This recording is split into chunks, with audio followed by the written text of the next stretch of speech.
mais uma vez entrando na área. Se derrubar é pênalti. O Dias Dávila Connection. Aquele papo que a gente bate, né? Com os amigos na hora do intervalo, né? Na hora do lanche, na hora da saída. Nós trouxemos para a internet e fizemos isso aqui, que você está vendo. E o que é o Dias Dávila Connection? É aquele assunto global que a gente debate em diversas áreas. E quais são as áreas de hoje? A física, a geografia, a história, a biologia e a área de linguagens, que é representada por esse que vos fala, Diego Cardoso, às suas ordens. Vamos fazer a chamada hoje. Professor de física Samuel Santana, criador do blog Beco da Física. Vale a pena dar uma passada lá para... É show de bola. Samuca, dá um salve aí para todo mundo que veio. E aí, minha galera querida, um bom salve para vocês, um abraço no coração. Vamos aí para poder falar um monte de coisa. Pronto. Wagner Teles, professor de História, nosso historiador, o melhor do mundo. Estamos na área, estou aqui, presente. Professor de Biologia, Jonathan, tá aí? Fala, meu querido. Estamos aqui juntos. Um abraço a todos. Olha só. E o melhor do mundo, Yuri Oliveira, o professor da Geografia. Unitão. Tá na área, viu? Grande garoto. Bem, quem vai levantar a bola, quem levanta a bola para nós hoje é o professor Wagner. E nós vamos iniciar, Wagner, falando aqui do mundo pós-pandemia, tá certo? Antes de começar o bate-papo, né, não esqueça de se inscrever no nosso canal aqui, o Dias Dávila Connection, e dar aquele like maroto para ajudar a gente a divulgar essas ideias. Vamos lá, professor Wagner, quando você quiser. Mundo pós-pandemia, se eu não me engano, aí vamos levar um papo mais educacional, não é isso? Ah, sim. Todo mundo está percebendo o quanto está tudo mudando, né? Essa pandemia está transformando o mundo que nós conhecemos, ou seja, o mundo que nós conhecemos, após a pandemia, não vai mais existir. E eu acredito que isso também vai impactar na educação. A educação não vai passar despercebida dessas transformações que a pandemia está impondo, até porque todos nós, como professores, temos percebido que o uso das novas tecnologias estão sendo aprofundadas nesse período de pandemia, ainda mais nas escolas particulares. As escolas públicas estão tentando quebrar um galho, fazer alguma coisa, mas diante da característica socioeconômica dos nossos alunos, fica inviável um ensino remoto de maneira mais equilibrada. Já no ensino particular, a gente tem percebido que os professores estão utilizando essas ferramentas com o auxílio dos pais. E isso mostra que essas novas tecnologias de uso da educação remota, ela pode vir para ficar. Até porque muitos empresários da educação estão de olho nisso. Vocês sabem que isso barateia o custo da educação. Você vai ter menos professores, você vai ter menos custos de estrutura, e isso pode baratear. Eu não estou dizendo com isso que nós vamos ter uma educação básica à distância. Eu acredito que não, até porque uma das funções primordiais da escola é a de socialização dos alunos. E também temos os pais que estão trabalhando, estão no mercado de trabalho, e não dá para ficar 24 horas com criança. Isso é óbvio. Porém, tenho observado um caminho muito grande na educação superior. Os cursos à distância, que por muito tempo sempre foram vistos de maneira preconceituosa, provavelmente depois da pandemia pode tomar um outro status, porque a universidade está funcionando nesse período de pandemia. Os alunos estão estudando remotamente através do AVA, do ambiente virtual, E quando a pandemia acabar, provavelmente a gente vai ter uma transformação grande nisso, ou seja, essas novas tecnologias, que já existiam, que não é muito nova, mas eu digo assim, que estão sendo usadas agora de maneira muito mais intensa, essas tecnologias, de alguma maneira ou de outra, elas irão permanecer.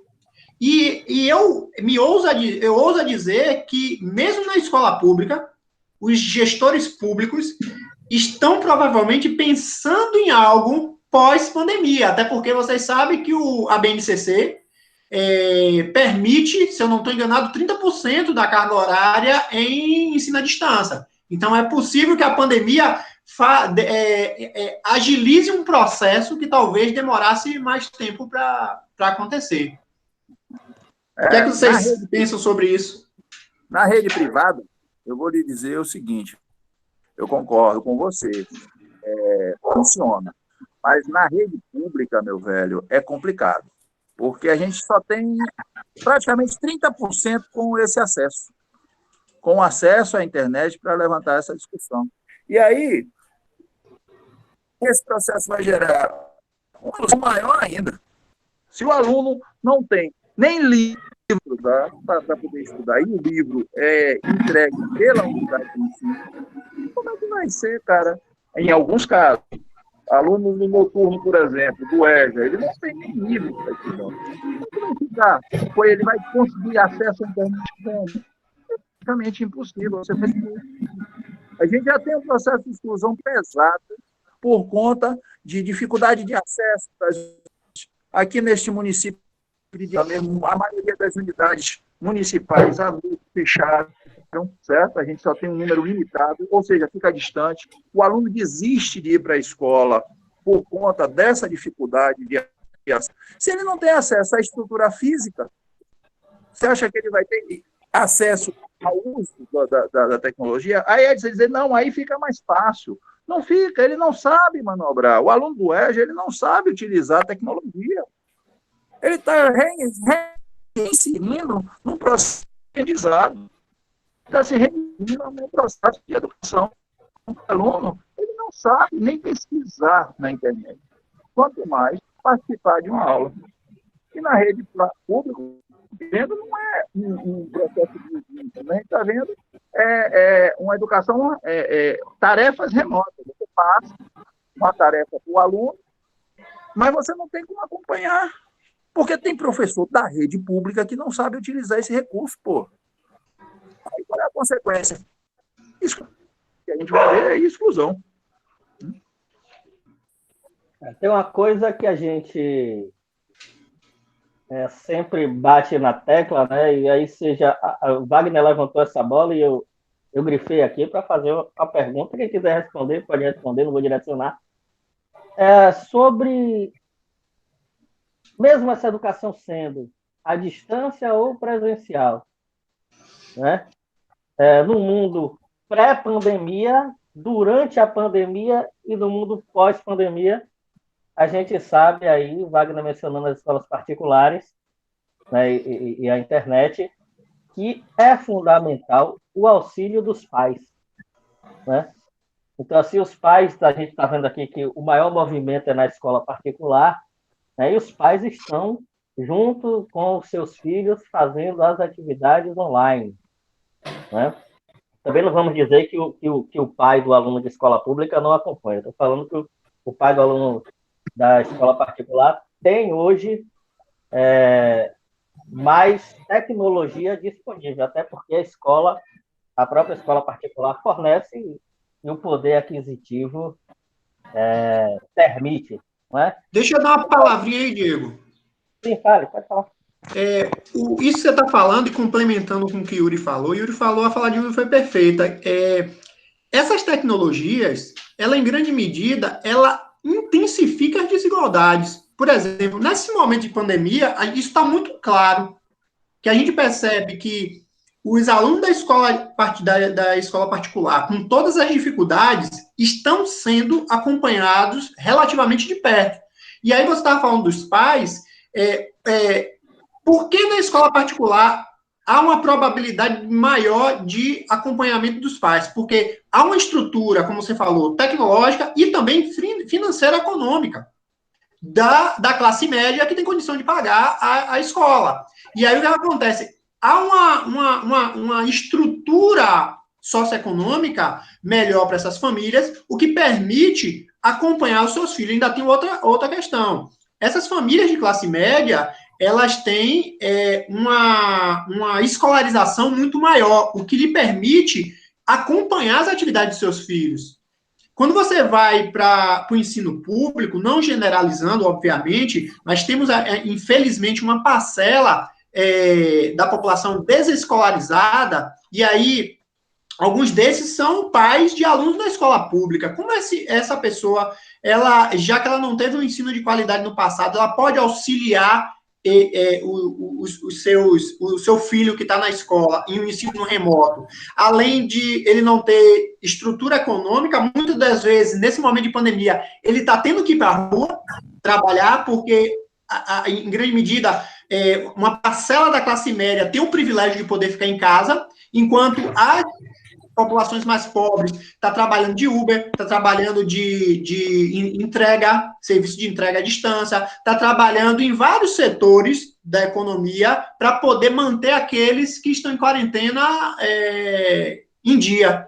Ou seja, há uma desigualdade muito grande, e essa quarentena está intensificando essa desigualdade, porque os alunos da escola particular estão, de uma maneira ou de outra, sendo acompanhados, com tecnologia, com estrutura da escola. A escola tem uma estrutura remota, consegue desenvolver um AVA de melhor qualidade, um sistema virtual, né, de ambiente educacional, enquanto na escola pública, muitas das vezes, ele tem que se deparar com o voluntarismo dos professores, de desenvolver uma ideia a partir de uma tecnologia que já existe para poder manter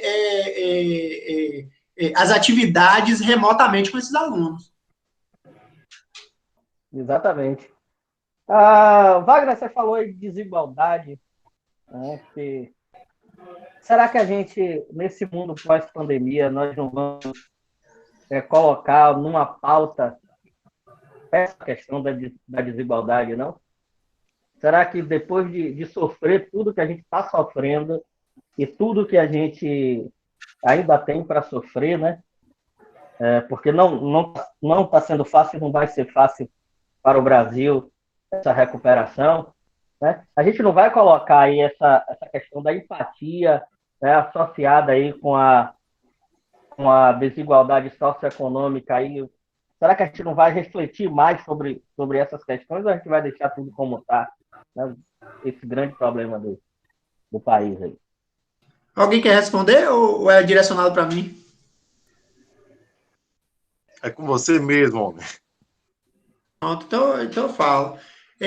O ideal, Diego, essa pessoa pergunta é excelente. O ideal seria que, diante de uma situação tão grave quanto a que a gente está vivendo, o ideal seria que a humanidade fizesse uma reflexão sobre a nossa própria sociedade.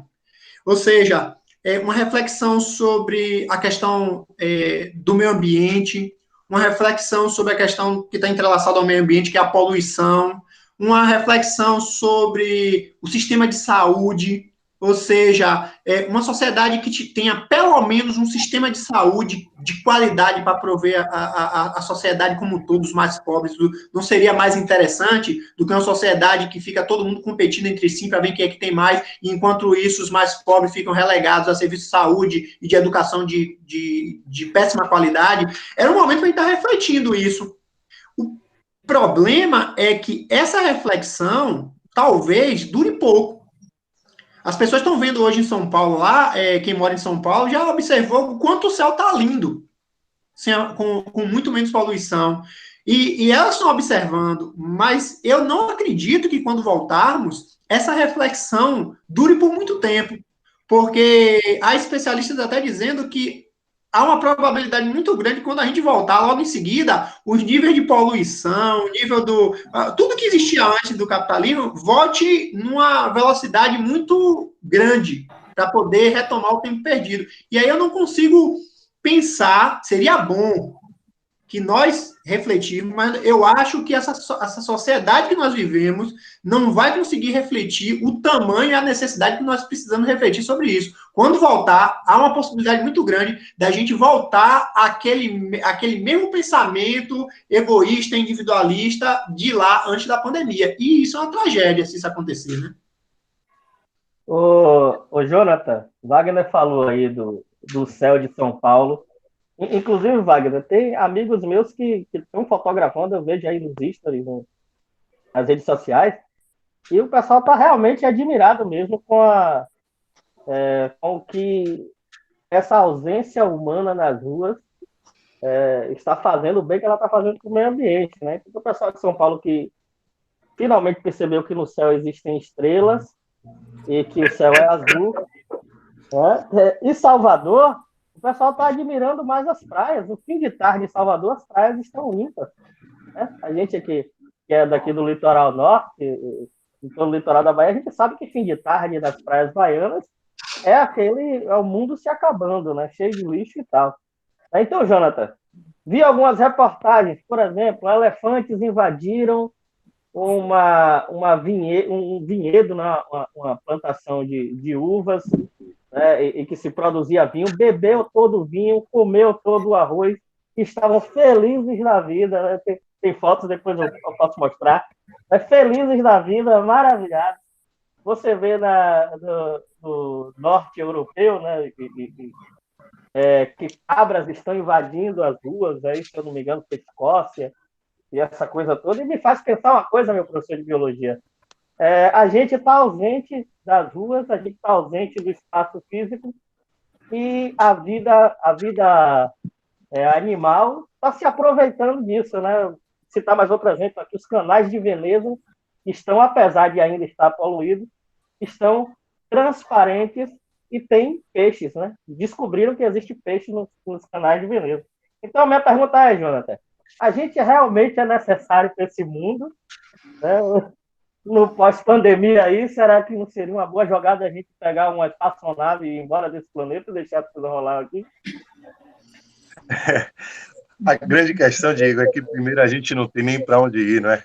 Não temos ainda a comprovação de outro planeta que possa propiciar a todos nós a condição de sobrevivência. Agora, Mas a o gente fato é necessário, nós não somos vi. necessários nesse planeta. Olha, Né? acredito que de todos os seres vivos, o ser humano é aquele que não traz nenhum retorno positivo ao meio ambiente. Pelo contrário, a gente, na verdade, degrada ele. E essa questão do elefante citada por vocês, os peixes, ou até, não sei quantos viram, aqui em Salvador, apareceram crocodilo, cobra, jiboia, do tipo cascavel também. E aí a gente pensa o seguinte, nós modificamos o meio ambiente, né? A gente adentra ele, altera ele completamente de acordo com as nossas necessidades, e as espécies como um todo tendem a fugir ou até procurar uma forma de sobrevivência. E quando você vê a ausência humana, eles retornam ou tentam retornar àquele ambiente natural que já foi completamente devastado. Então, isso é bom para a gente refletir, mas, ao mesmo tempo, o quadro que eu vejo, Wagner, do pós-pandemia, é esse quadro relatado por você. Pessoas que vão começar a correr atrás do tempo e dinheiro perdido. Pessoas que vão estar endividadas. Pessoas que vão estar cheias de problema econômico e aí cada vez mais vai buscar retomar esse tempo perdido. Então, infelizmente, o que a gente tem como um quadro pós-pandêmico é exatamente uma devastação maior, é exatamente uma poluição maior. Agora, seria interessante, todos nós, enquanto seres humanos, pensarmos que a natureza vive sem o homem, mas o homem não vive sem a natureza. Então, a gente tem que verdadeiramente repensar todas as nossas ações e, principalmente, cuidar desse meio que é tão necessário a cada um de nós. Rapaz, Então, que eu choro. Sabe as palavras. pois é, e fica a reflexão, né? A gente está dando risada porque é engraçado, mas é uma coisa completamente séria. Então, assim, até agora, pelo que a gente viu, nosso mundo pós-pandemia, em pouco tempo, vai voltar à normalidade. É isso que eu entendi? Né? Será que foi isso que eu entendi? Aqui eu não acredito que a gente tenha uma norma, não, Diego. Eu acredito que a gente vai mudar muito o comportamento das pessoas. A gente volta para a normalidade no sistema de produção. A pessoa vai retomar toda a condição de poluição, vai retomar toda a condição de poluição sonora, poluição atmosférica. Até eu ia comentar, a questão dessa parada já se identificou que houve já o fechamento de um grande buraco de ozônio, lá no hemisfério, e foi completamente fechado. Então, a gente tem muitas notas falando sobre a melhoria da condição da atmosfera. Vamos voltar a ter uma retomada do processo de depredação do meio ambiente. Agora, do comportamento social, não. O comportamento social, pelo contrário, eu acredito que vai ter, meu amigo, um processo mais pesado de exclusão e individualismo, e aí o resultado disso na nossa sociedade o uso da própria tecnologia já provoca esse individualismo. Daí Samuel que pode falar bem sobre isso, né? Ele provoca a separação. E isso vai ampliar muito. Então, eu vou passar a palavra para a Samuca. Samuca, você concorda que o nosso mundo pós-pandemia vai ser assim, um mundo tão distanciado, como o Yuri falou? Olha, minha galera, eu acho o seguinte: a gente tem agora uma coleta de dados nunca feita antes, né? Do ponto de vista de banco de dados, né? Porque a humanidade agora sabe exatamente quantas pessoas ficam em casa, como é que é o hábito delas, as redes sociais coletaram muita informação com os algoritmos. Então, nós estamos hoje com muito mais dados. O governo, ele analisou até onde ele pode ir, no controle através de aplicativos, né, no controle de deslocamento das pessoas, uma série de coisas que não poderiam ser feitas num momento normal, assim, quando a humanidade estava na sua correria. Então, nós temos experimentos de psicologia por causa dos confinamentos, então temos um banco de dados de psicologia levantado aí para ser tratado, que não sabemos como vai ser usado, por quem vai ser usado, né, junto com os algoritmos que vão dar o apoio. Não falo só do Google Analytica, ou do Google Analytica, não, desculpa, do Cambridge Analytica, né? Mas eu me refiro a uma estrutura muito grande de informações novas, não só da mão de obra, do trabalho das pessoas, como é que essas pessoas estão, quais resultados as pessoas estão agora produzindo no home office, entendeu? Então, a ideia toda está aí. Se vão colocar algum chip na pele, para que o indivíduo, de repente, ele diga assim, veja comigo a viagem. Você tem um chip aqui colocado na pele da sua empresa de plano de saúde, porque ela quer ver direitinho, ela quer monitorar seu corpo para ver que plano você está. Você vai migrar para qual plano, porque tem sensores agora disponíveis. Para onde a gente vai nesse sentido? Quem garante que esses vírus não têm impacto da nanopoluição, de tantos cosméticos, de tantos cremes, de tantas partículas, nanopartículas lançadas da natureza, e que os governos sabem que o nanolixo não tem controle?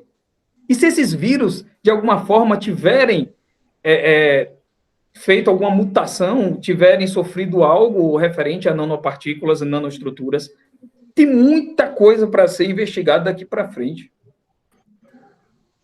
Perfeito. Rapaz, são mais inteligentes, né?